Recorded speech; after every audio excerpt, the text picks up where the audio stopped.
Guys, it's Mr. Math here with another YouTube video. As the title suggests, in this YouTube video, we're going to be trying to find a formula for the surface area of a sphere. And what's special about today's video is that we're only going to be using knowledge from AP Calculus AB, which is like, well, that's just Calculus 1 if you don't know what AP Calculus AB is, because they're like the same thing. But anyways, I want to just start off this video with a quick review on circles. So, the equation of a circle that's centered at the origin is x squared plus y squared is equal to r squared. And r is, of course, the radius.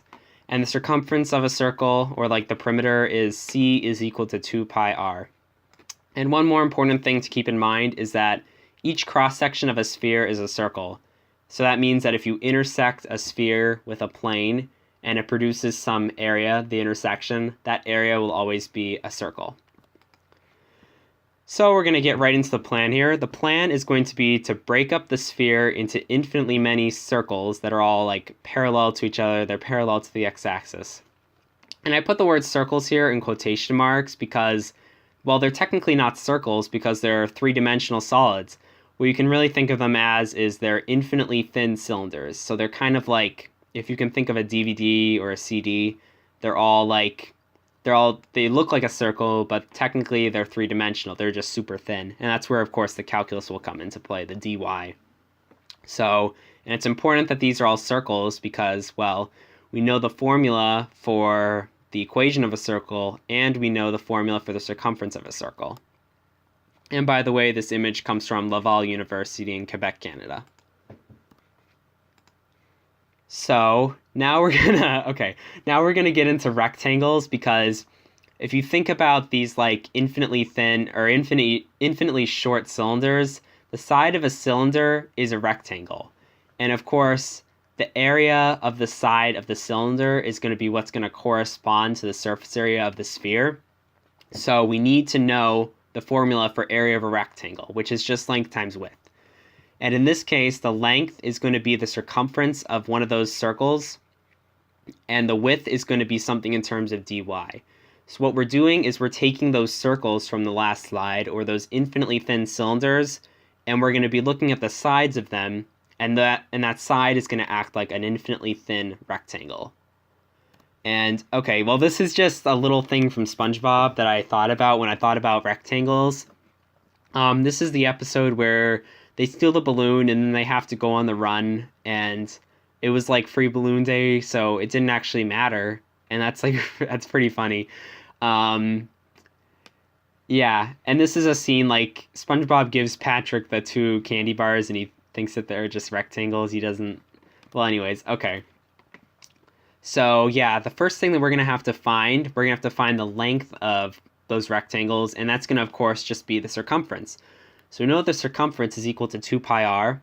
We also know that r, or x, you can think that one of those circles, the radius of it is just going to be whatever the x value is at the cross section at that point. So we know we can solve for x. X is equal to the square root of r squared minus y squared. I'm just getting that from the equation of a circle from the like second slide or whatever. And so yeah, we can plug in x here as r, and we can get that c is equal to 2 pi times the square root of r squared minus y squared. And why I'm putting this in terms of y is that we know that the width is going to be in terms of dy, so it makes sense to have the circumference in terms of y, so that we don't have like a bunch of variables in the in our thing that we're going to integrate here. So next we're going to think about the width. We know the width should be in terms of dy, but it's not that simple.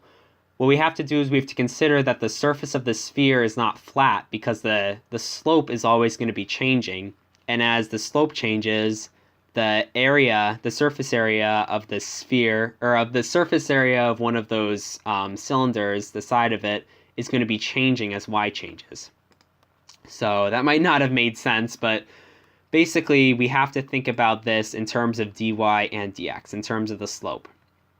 So what you can think about is like the point right here where the derivative is infinity. The hypotenuse is going to like be all dy because dx is going to be a 0 at that point. And since the hypotenuse is really what's going to be in terms of the surface area, it's going to be just basically whatever dy is. And that's good. But if you think about a point where the derivative is 0, it's going to be all dx. So even though dy is 0 at that point, we still have dA, or surface area, to consider at that point. So basically, we have to consider the hypotenuse because that's what's going to be corresponding to the surface area at any point on the sphere. So just from Pythagorean theorem, we know that this hypotenuse here, dA, or it's equal to the square root of d squared d squared y plus d squared x. And we can factor out a d squared y from the radical, which is just factoring out a dy.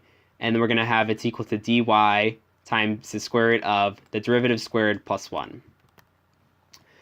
And now we want to get the width in terms of y and dy.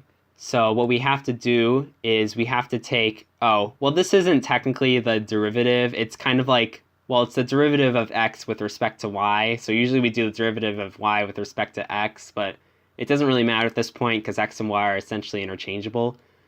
So what we're going to do is we're just going to take the derivative of our function here. X of y is equal to square root of r squared minus y squared. And I guess you could use implicit differentiation here, but it's easiest just to use the chain rule because then we're just going to have everything in terms of y and our constant r here. So if you do that, you get that it's y over the square root of r squared minus y squared. And then what we can do is we can plug that into our formula for the width here. So we had it as the square root of d squared x over d squared y plus 1. So what we can do is we can plug in this value squared here. We're going to get y squared over r squared minus y squared. And then we're just going to add 1 to that. 1 is equal to r squared minus y squared over r squared minus y squared. And since these have common denominators, we can now add them. And we're going to get that this whole thing here, the whole radical, is equal to the square root of r squared, because the y squareds are going to cancel out here, over the square root of r squared minus y squared. And this is, of course, equal to r over the square root of r squared minus y squared. Times dy, of course, because, earlier we had it in terms of dy. So basically what we're going to do now is we're going to put all this together. What we're going to do is we're going to integrate the length times the width from negative r to r. And that's going to give us the area. So we had earlier that the length was equal to 2 pi times the square root of r squared minus y squared. And we had that the width is equal to r over the square root of r squared minus y squared. And then we have the dy there. So what's cool about this is that you can see it here. The square root of r squared minus y squared is going to cancel out, because over here we have it on the top and over here we have it on the bottom. So this is going to turn into the integral, I didn't have the bounds here, but it's from negative r to r of 2 pi r dy. And of course the indefinite integral of that is just 2 pi ry, because, 2 pi r is just a constant here, and we have a constant dy, so we're just going to put whatever variable we're putting, we're going to put that there. So this indefinite integral is equal to 2 pi ry. And then we have to find the definite integral. So the bounds were from negative r to r. So of course we just plug that in for y. When we plug in negative r, it's the same as plugging in r because it's going to be squared here. It's not going to be the same because first we're going to have, we're going to plug in the larger one first. That's how we do things. And we're going to get 2 pi r squared. And then we're going to subtract negative 2 pi r squared because we're plugging in a negative r for y. And when we calculate this, minus the negative is plus a positive, so we're going to get our final answer here of 4 pi r squared. So I have one challenge for you guys here.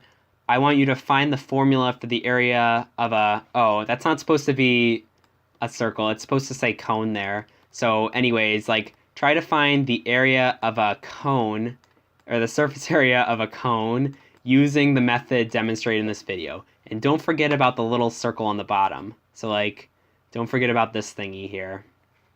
Yeah. Alright, well, thanks for watching the video, and I'll see you guys next time.